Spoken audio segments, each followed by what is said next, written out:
You can pop the stick in the microwave for a few minutes. Whoa, not a few minutes. Don't do that. I probably won't be using a potato masher again. Who thought this was a good idea?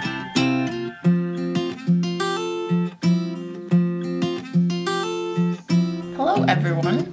Today we're making something that I'm super excited about, and it's fudgy oat bars. The recipe I'm going to be using today is taken from the Taste of Home website, and I'll be sure to link that down below in the description. And I'm cutting the recipe in half because the entire recipe makes a 9x13 pan of these bars, and that's just a lot, and I don't need quite that much. So we're going to cut it in half and use an 8x8 baking pan.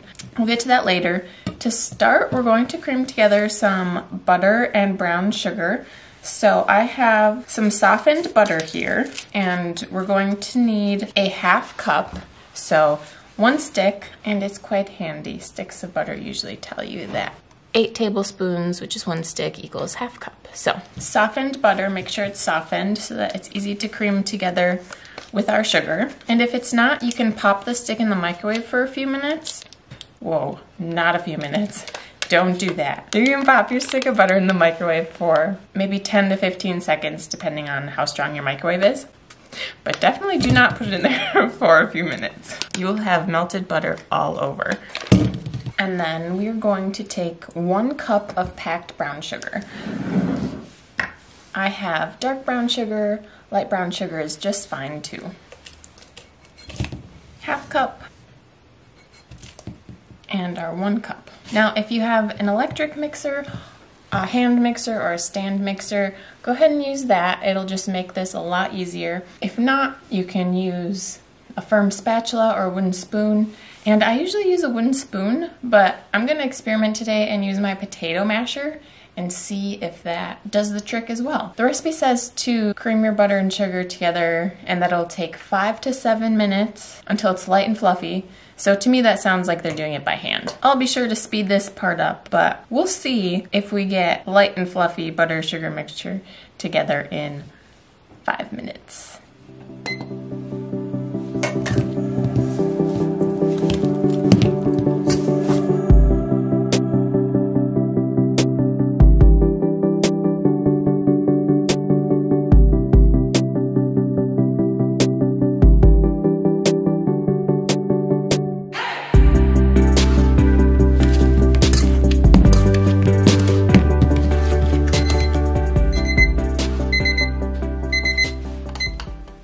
My verdict about the potato masher, I don't know. A lot of it just sticks to the potato masher, so I was shaking it off a lot. But you know what? It got our mixture creamy, I think. So I'm good with that. I probably won't be using a potato masher again. Look at all this that you have to clean out. Who thought this was a good idea? To our butter and our sugar, we're going to add 1 egg, room temperature, and I always forget to get my eggs out early so that they're at room temperature. So what I did was I filled a mug with warm water, and I just let my eggs sit in there for a few minutes while I was creaming our butter and our sugar, and it's pretty room temperature now. And then lastly, we will add 1 teaspoon of vanilla extract, give or take. And then we'll give that all a mix.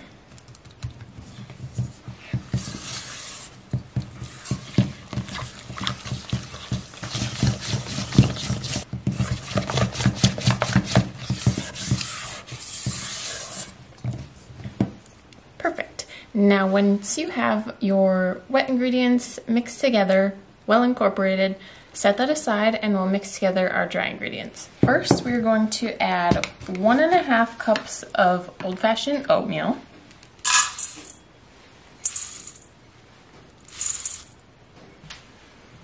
If you don't make a mess, were you even in the kitchen?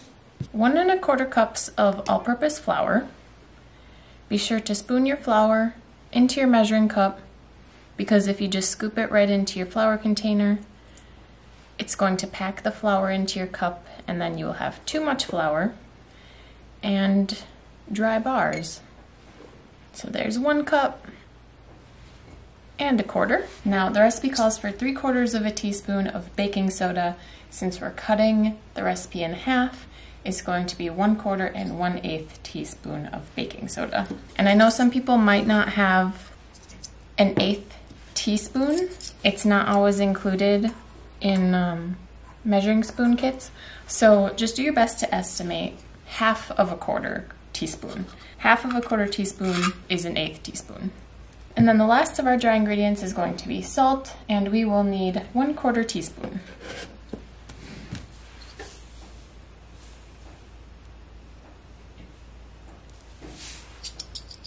Go ahead and give that a mix.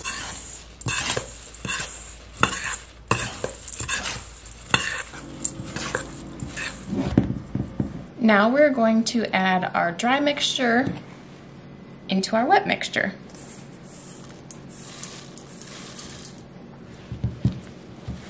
And we're going to fold it all together.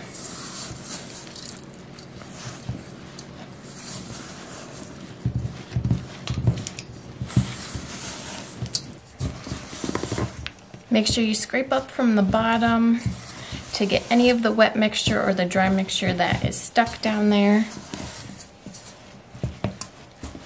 All right, we'll set this aside, and then we're gonna work on our fudgy layer now. Now we're going to transition to being over at our stove, and it would be a great time to preheat your oven to 350 degrees. So what we're going to do is we are going to combine in a medium saucepan 1 cup of chocolate chips, 1/2 can of our sweetened condensed milk, and 1 tablespoon of butter, and an 1/8 teaspoon of salt. Now, making the full recipe would have been a lot easier when it comes to the sweetened condensed milk, because you can just empty the whole can of it into your saucepan. But since we cut it in half, we're just gonna eyeball how much 1/2 of a can is, and I'm not worried about it.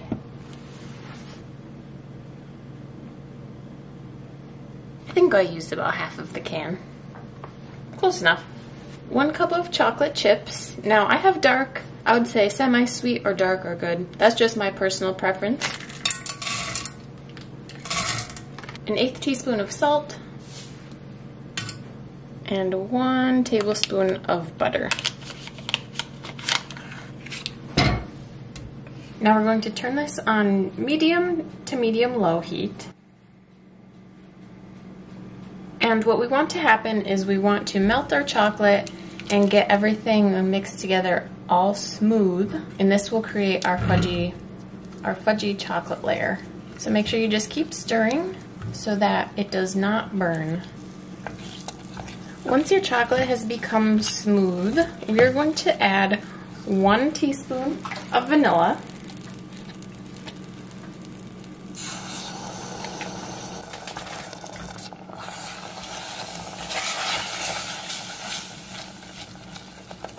Mix that in well, get it all incorporated.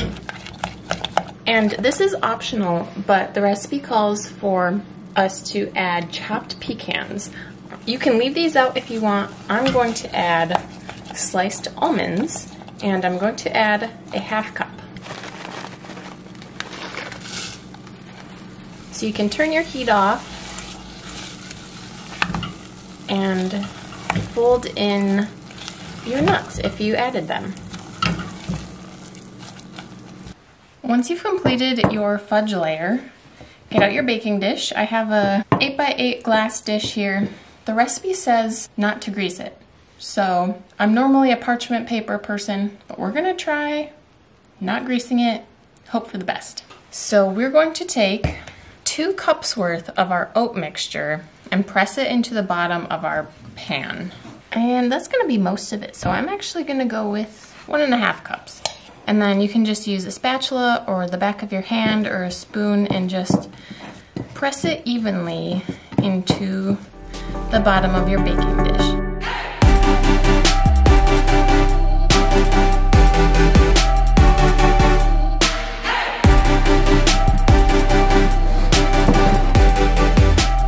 All right, once you've done your best with that, we're going to grab our chocolate fudge mixture and pour it all right in there on top.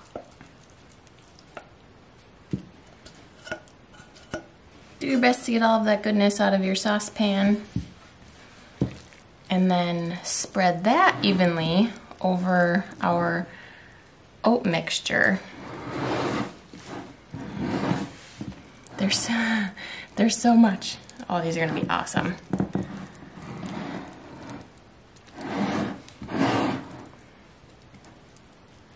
So that part was a lot easier. And lastly, we're going to take the remainder of our oat mix and sprinkle it on top. And there was one comment on this recipe where the individual was struggling with how to sprinkle the wet mixture on top. So what I'm going to do, you could either like ball up little pieces and put it on top. I'm going to just kind of grab some of it, kind of flatten it out into like a pancake and kind of put it on top. And I'm hoping I can get the entire top covered, because then it's like you have, when you cut into your bars, it'll be a nice little fudgy oat sandwich bar.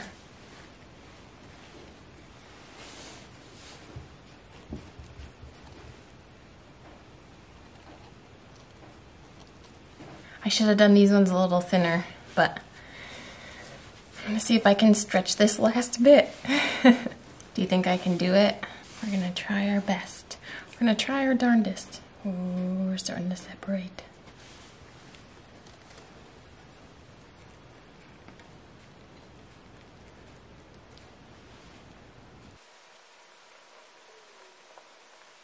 And that fudge layer is still warm, so it's allowing my oat mixture to melt a little bit, and it's a little bit easier to just kind of squish it to where I want it to go.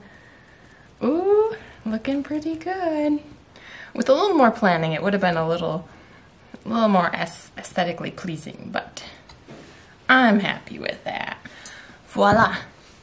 So let me give you a little cross-section view of what we have going on here. Look at that. I like it. I like a nice layered bar. Okay, so now we're going to put this into our 350-degree preheated oven for 30 to 35 minutes, and we'll see what our masterpiece looks like then. 30 minutes was all we needed to get this beautiful golden brown deliciousness done in the oven. So it's still quite warm.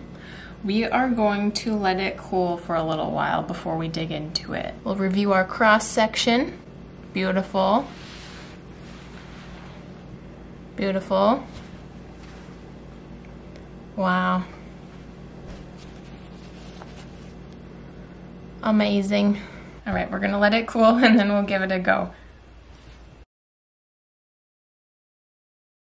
As you can tell by how hard it is to cut through the top layer without just kind of collapsing the whole thing, these have not cooled off yet. However, I have a hard time waiting for things to cool down because I'm just so excited to try them. So I'm gonna go ahead and try them with you guys. Oh my goodness. So we definitely aren't seeing all the layers right now because I kind of pushed I have an edge piece first of all, and I kind of pushed the fudge down into the bottom, but the bottom is there. Can you see it? There we go. So mine, I do have a little bit of doughiness on the bottom, and I'm okay with that. I am 100% okay with brownies and bars being slightly undercooked just because it reminds me of cookie dough. So again, we cooked these for about 30 minutes. If you don't want them to be this brown on top, you can always put some foil over it and that will help minimize the browning, or they won't brown as quickly. But if you're okay with the brown, you can leave it like that. So if you do have the recipe like we did, and you do want all of your batter to cook through, go ahead and cook it for at least 35 minutes. And personally, I would put some foil on top so that my top doesn't get too dark. Without further ado, let's give this a try.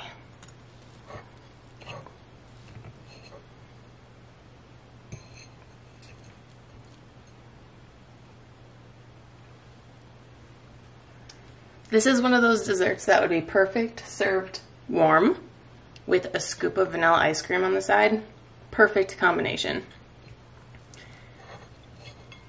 These have a nice chewy texture from that oatmeal and from the sliced almonds that we put in. And you have the crunch on top from getting nice and brown, and then the chewy middle layer of that fudgy chocolate. Perfect combination. I'll tell you what, if your go-to dessert is chocolate chip cookies and you want to switch it up, try these bars out. And who doesn't like to switch it up in the kitchen sometimes? Like I mentioned earlier, I'll leave the recipe for these bad boys down in the description below. If you like this recipe, please give it a big thumbs up. And if you want to see more videos from me, hit that subscribe button and that bell. And I'll see you guys next time. Thanks for watching.